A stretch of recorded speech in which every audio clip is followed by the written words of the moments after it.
Today, after reviewing the evidence that law enforcement has collected thus far, I am filing a criminal information charging Tyler James Robinson, age 22, with the following crimes.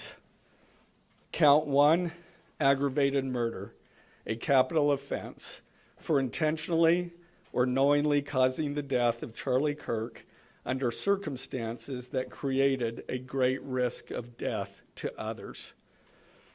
Count 2, felony discharge of a firearm causing serious bodily injury, a first-degree felony.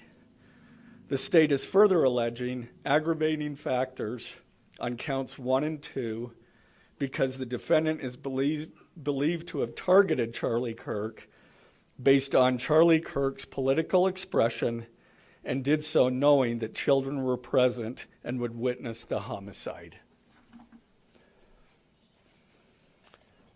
The state is also charging defendant with count 3, obstruction of justice, a second-degree felony for moving and concealing the rifle used in the shooting. Count 4, obstruction of justice, a second-degree felony for disposing the clothing he wore during the shooting. Count 5, witness tampering, a third-degree felony for directing his roommate to delete his incriminating texts. Count 6, witness tampering, a third-degree felony for directing his roommate to stay silent if police questioned him. And count 7, commission of a violent offense in the presence of a child, a Class A misdemeanor, for committing homicide knowing that children were present and may have seen or heard the murder and did so based on Charlie Kirk's political expression. Also, following the press conference, I am filing a notice of intent to seek the death penalty. I do not take this decision lightly, and it is a decision I have made independently as county attorney, based solely on the available evidence and circumstances and nature of the crime. Because we are seeking the death penalty, the defendant will continue to be held without bail in the Utah County Jail. Turning to the 10-page information, these are the allegations. On September 10th, 2025, at approximately 12:23 p.m., Charlie Kirk was shot and killed while speaking to a large crowd on the campus of Utah Valley University in Orem, Utah.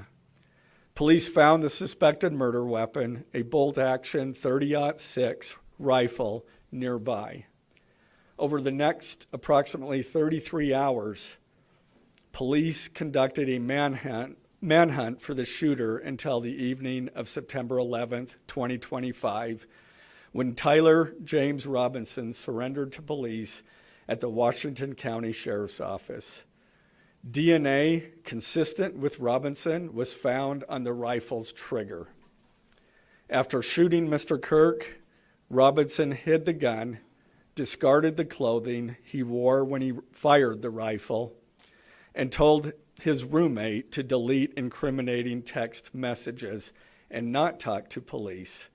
Children were present at the time of the shooting. The shooting. Turning Point USA, a nonprofit organization founded in 2012 by Charlie Kirk, organized a public outdoor event to be held at noon on September 10th, 2025 at UVU. The event was the first in a series of similar events to be held at college campuses nationwide. Mr. Kirk is a well-known conservative activist, famous for these type of events, where he discusses various political issues and debates with audience members. His events and comments have garnered a significant number of supporters and drawn the ire of many who disagree with his political views. The event at UVU was announced far in advance and garnered significant publicity and interest. Consequently, several hundred people attended. Mr. Kirk was interacting with a crowd before the event officially got underway. Then, at approximately noon, Mr. Kirk seated himself under a portable canopy behind a table and microphone. He began speaking to the crowd and fielding questions from attendees, a format Mr. Kirk commonly used at his events. Mr. Kirk allowed his questioners to approach a microphone positioned directly in front of him.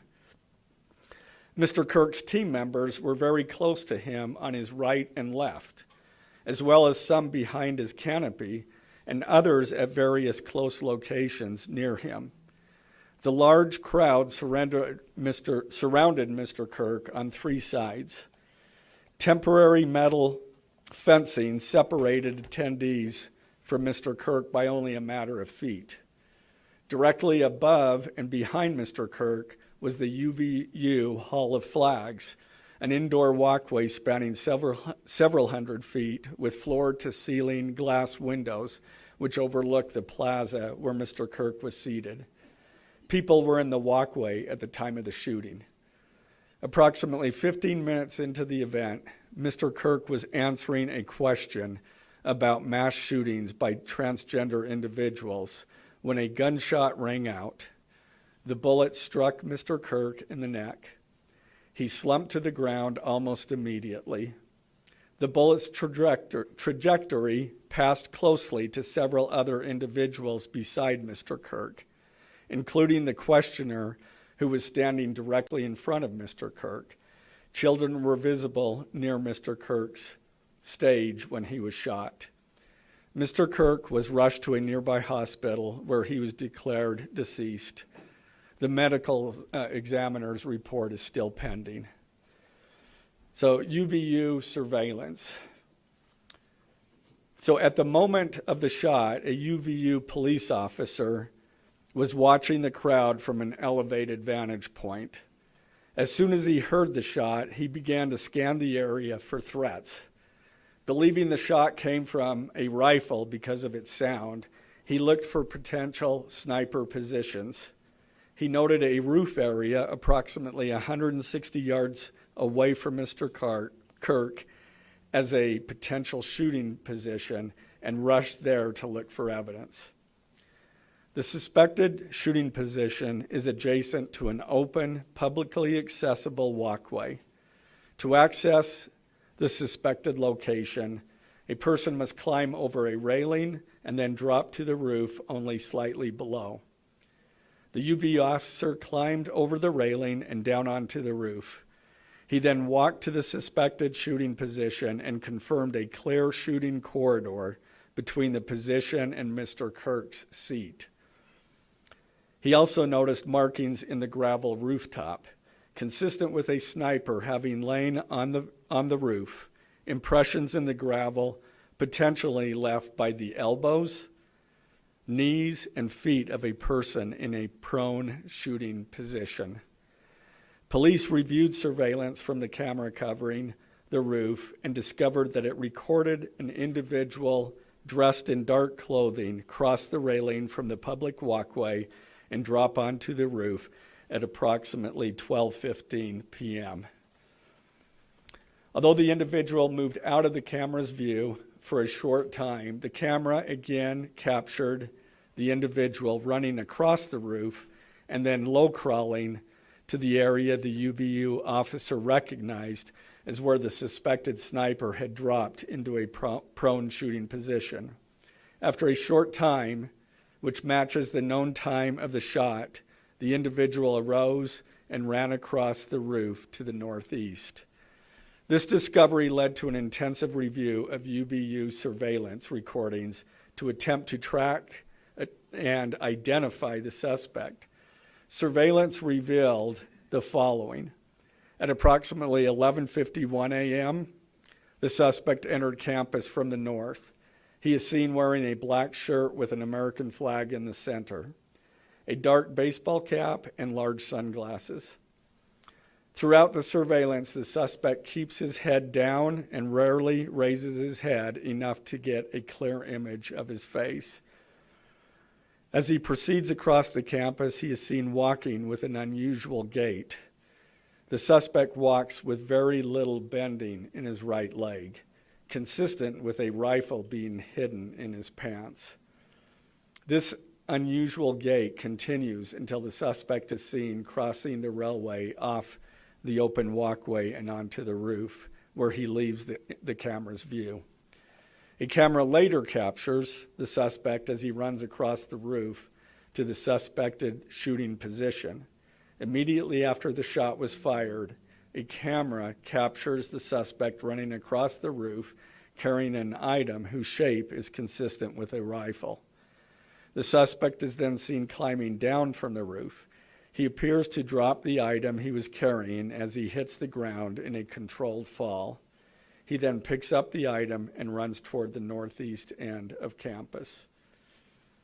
Expanded crime scene investigation. Law enforcement officers followed the suspect's escape path to the northeast end of campus, where they believe the suspect left campus and entered a wooded area. In that wooded area, investigators found a bolt-action rifle wrapped in a towel. The rifle contained 1 spent round and 3 unspent rounds. This is consistent with the facts officers observed at the time of and immediately after the shootings. No shell casings were found on the roof, suggesting a bolt action rather than an auto-loading weapon, and only a single round was fired. Each round in the rifle contained an etched inscription as follows. The fired cartridge was etched, no Tice's bulge, O-W-O, what's this? The second cartridge that was again not spent, the last 3 were not spent, were not fired. The second, hey fascist, catch, with arrow symbols. The third cartridge, oh Bella Chow, Bella Chow, Bella Chow, Chow Chow. The fourth cartridge, if you read this, you are gay, LMAO. The rifle, ammunition rounds, and towel were sent for forensic processing. DNA consistent with defendant was found on the trigger, other parts of the rifle, the fired cartridge casing, 2 of the 3 unfired cartridges, and the towel. Law enforcement was unable to immediately locate the shooter, so they published photos of the shooter from the UVU surveillance cameras and asked for the public's help to identify him. Meanwhile, law enforcement continued to try to identify the shooter through other means. The Washington County investigation. On the evening of September 11th, 2025, as law enforcement continued their investigation, Tyler James Robinson went to the Washington County Sheriff's Office with his parents and a family friend to turn himself in. Robinson's mother stated that the following to police. On September 11th, 2025, the day after the shooting, Robinson's mother saw the photo of the shooter in the news and thought the shooter looked like her son.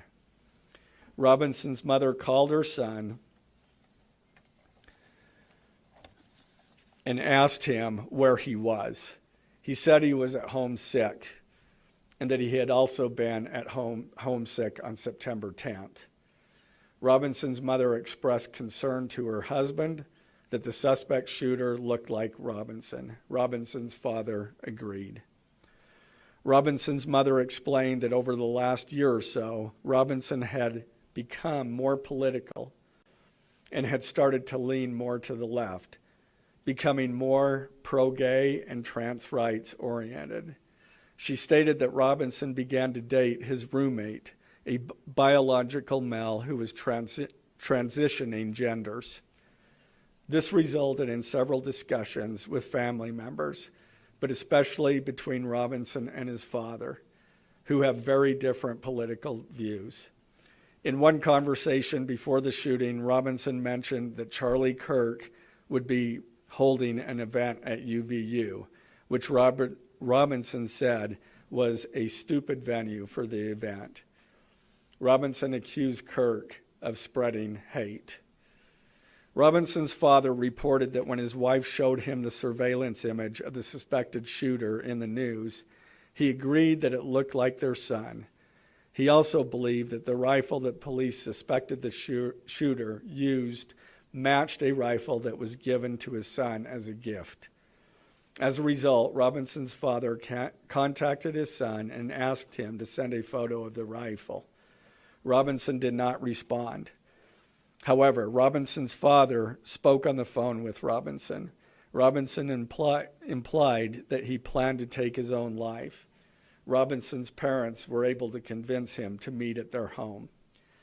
As they discussed the situation, Robinson implied that he was the shooter and stated that he couldn't go to jail and just wanted to end it. When asked why he did it, Robinson explained there is too much evil and the guy, referring to Charlie Kirk, spreads too much hate. They talked about Robinson turning himself in and convinced Robinson to speak with a family friend who is a retired deputy sheriff. At Robinson's father's request, the family friend met with Robinson and his parents and convinced Robinson to turn himself in. The family friend spoke to police and reported telling Robinson that it would be best if he brought all evidence with him to the sheriff's office to avoid police having to search his parents' home. The friend also asked Robinson if he had any clothes that were related to what he did. Robinson replied that he had disposed of the clothes in different areas. The roommate. Police interviewed Robinson's roommate, a biological male who was involved in a romantic relationship with Robinson.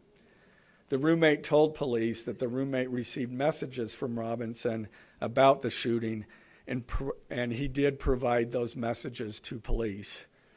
On September 10th, 2025, the roommate received a text message from Robinson which said, "Drop what you're doing. Look under my keyboard."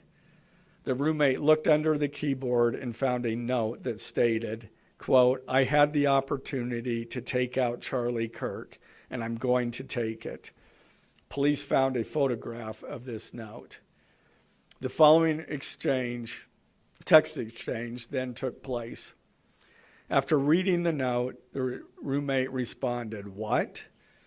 You're joking, right?" Robinson, "I am still okay, my love, but am stuck in Orem for a little while longer yet. Shouldn't be long until I can come home, but I gotta grab my rifle still. To be honest, I had hoped to keep this secret till I died of old age. I am sorry to involve you." Roommate, "You weren't the one who did it, right?" Robinson, I am. I'm sorry." Roommate, "I thought they caught the person." Robinson, "No, they grabbed some crazy old dude, then interrogated someone in similar clothing. I had planned to grab my rifle from my drop point shortly after, but most of that side of town got locked down. It's quiet, almost enough to get out, but there's one vehicle lingering." Roommate, "Why?" Robinson, "Why did I do it?" Roommate, "Yeah." Robinson, "I had enough of his hatred. Some hate can't be negotiated out. If I am able to grab my rifle unseen, I will have left no evidence. Going to attempt to retrieve it again. Hopefully they have moved on. I haven't seen anything about them finding it." Roommate, "How long have you been planning this?"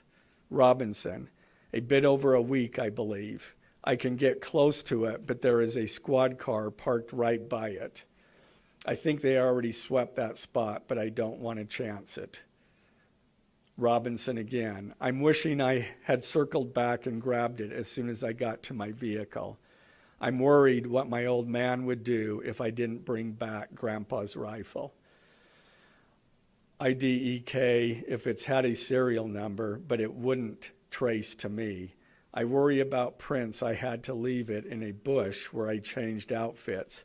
didn't have the ability or time to bring it with. I might have to abandon it and hope they don't find prints. How the F will I explain losing it to my old man? Only thing I left was the rifle wrapped in a towel. Remember how I was engraving bullets? The F in messages are mostly a big meme. If I see notice bulge UWU on Fox News, I might have a stroke all right. I'm going to have to leave it. That really effing sucks. Judging from today, I'd say Grandpa's gun does just fine, IDK. I think that was a $2K scope. Wink, wink. Robinson again. Delete this exchange. Again, Robinson. My dad wants photos of the rifle. He says Grandpa wants to know who has what. The feds released a photo of the rifle, and it is very unique. He's calling me, RN. Not answering. Robinson. Since Trump got into office, my dad has been pretty diehard MAGA. Robinson. I'm going to turn myself in willingly. One of my neighbors here is a deputy for the sheriff. Again, you are all I worry about, love. That came from Robinson. Roommate. I'm much more worried about you. Robinson. Don't talk to the media, please. Don't take any interviews or make any comments. If any police ask you questions, ask for a lawyer and stay silent. The search for Robinson's residence. Police executed a search warrant on Robinson's residence. During that search, police discovered a shell casing with etchings like the etchings found on the shells in the rifle near UVU. Police also found several target boards with bullet holes in Robinson's home. Now, as I stated in the beginning when I read those allegations, these are allegations. And like the evidence set forth in this statement, those allegations, what you've heard from the media, even from state and federal officials, has not been tested in the crucible of a jury trial. I understand the public's desire to know the facts. My own family members have pressed me for information. Why are we reluctant to share the details of the investigation itself and comment on the case? Because I want to ensure a fair and impartial trial. I became a prosecutor because of my love for the ideals of this great country and the principles embedded in our Constitution. The free exchange of ideas and opinions is critical to this great American experiment, but so too are the protections afforded to the accused found in the Fifth and Sixth Amendments. The right against self-incrimination, the right to a speedy and public trial, the right to the effective assistance of counsel, the right to confront one's accusers, and the right to compel the attendance of witnesses. And perhaps most importantly, under our Constitution, the accused is presumed innocent until we, the state, prove to an impartial jury of defendant's peers his guilt beyond a reasonable doubt. That jury cannot rely on our allegations, on what they hear in the news, or on what they hear from a public official. The jury is the sole trier of fact, and they will ultimately determine those facts based on evidence a trial judge has determined is admissible. Again, as prosecutors, we bear the burden to prove guilt beyond a reasonable doubt. But make no mistake, we welcome this burden. I'd like to now introduce my trial team who will be charged with prosecuting the case. This is a veteran and expert team of some of the state's best trial attorneys. Chad Grunander, who is one of my two chief deputies. Ryan McBride, and David Sturgill on the far right there. And those two were very much involved in preparing search warrants, did a phenomenal job, worked day and night to see that accomplished well after he was, Robinson was taken into custody. Also, Lauren Hunt, she is one of our special victims prosecutors, and Chris Ballard, my second chief deputy, who will be handling motions. I'm going to explain just the procedural steps. We're not a grand jury. We don't have a grand jury system like the federal courts do. It's a preliminary hearing system. So the arrest and filing of the criminal information are merely the first steps in the criminal justice process. Today at 3 p.m., the defendant will appear before a judge in the Utah 4th District Court for his first appearance to be informed of these charges and to ensure that he has an attorney to represent him. The hearing will be brief. The judge will conduct that first appearance virtually via WebEx. This is not unusual. In the 4th District, all felony first appearances for defendants who are in custody are held virtually. A link to that hearing is available for media on the Utah State Courts X account at Utah State Courts. Now, following defendant's first appearance, he will be entitled to a preliminary hearing. At that hearing, the state will be required to show probable cause that defendant committed the crimes. The purpose of the preliminary hearing is not to determine guilt, but simply to assure the court that the prosecution has enough evidence to proceed to trial. If a judge finds probable cause and binds the case over for trial, an arraignment hearing will be held. At that hearing, a judge will again inform defendant of the charges against him and require him to enter a plea to each charge. The next step following the arraignment is an opportunity for the parties to file any relevant motions and then ultimately the trial itself. This case has generated a tremendous amount of interest across our nation and even the world. The public's desire for information is understandable, but it bears reiterating that this case will be tried in a court of law consistent with our Constitution, not the court of public opinion. Thus, we will only discuss the case with the press occasionally. It will not be a day-to-day or even week-to-week occurrence, but we will only do so in a manner as not to jeopardize the fair trial process.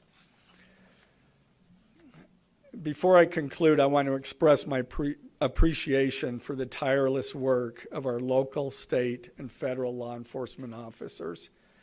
They have an extremely difficult, dangerous, and often thankless job. I'm proud to acknowledge the exceptional work they do every day, and particularly their work on this case. It was truly a marvel to witness.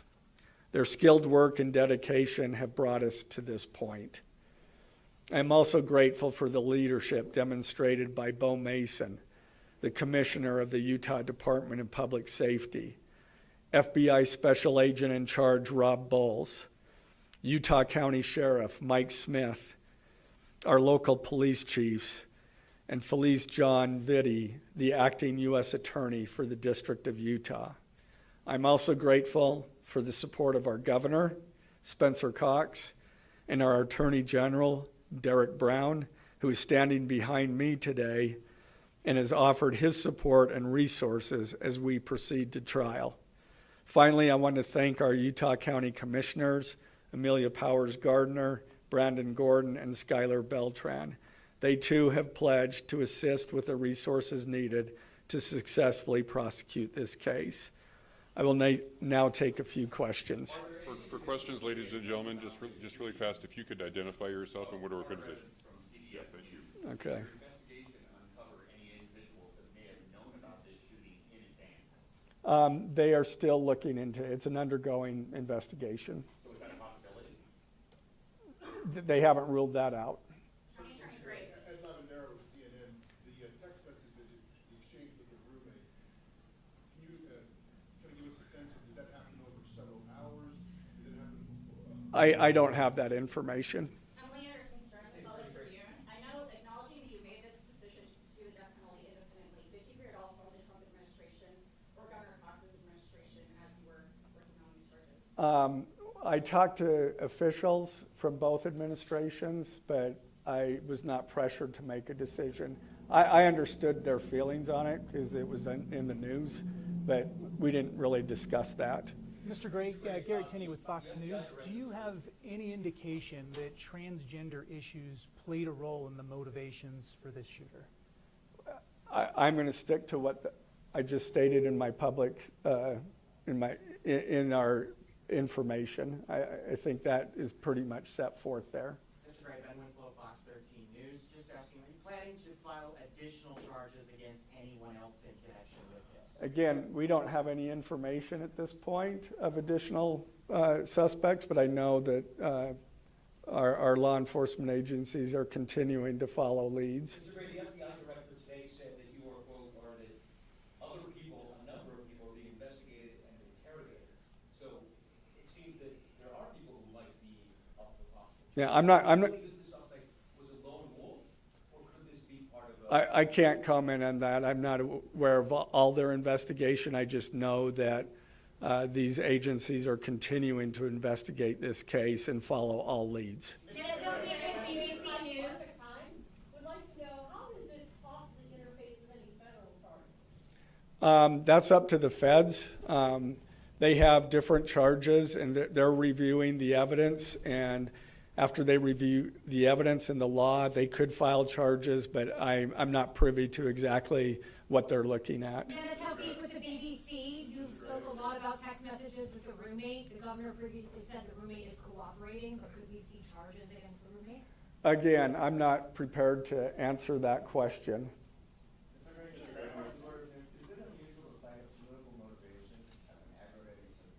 It's part of our code, and so we charge that.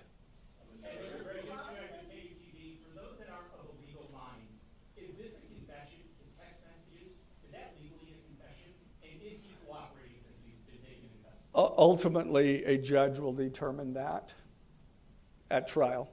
And cooperation, has he spoken at all? Has he been cooperating? Again, I'm not going to comment on that. Any statements at all?